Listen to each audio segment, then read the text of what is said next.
अंशुलला सर्दी आणि ताप आला होता म्हणून हॉस्पिटलमध्ये घेऊन गेलो होतो. येताना अहोचं मोबाईलचं काही काम होतं ते करून घेतलं. ऊन मात्र खूप जास्त वाढलं इकडे.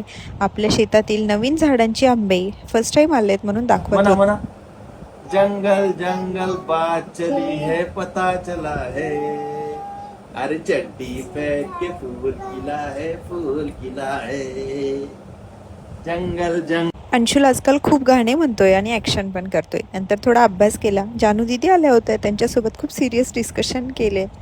अंशुलचं आधार कार्ड काढायचं होतं म्हणून हे भैया आले होते. सुरुवातीला घाबरलेल्या पिल्लूनी स्माईल देऊन फोटोही काढू दिला, पण हे काम काही झालंच नाही. आज आत्तू जाणार होत्या म्हणून अंशुलने आत्तूसोबत मस्ती केली. त्या जायला निघाल्या तर त्याचं चालू होतं, आत्तू नको जाऊ नको जाऊ. मग काय, सगळे मिळून आत्तूला सोडायला खाली निघालो. अंशुलचं मात्र कंटिन्यू बाबांना जय करणं चालू होतं.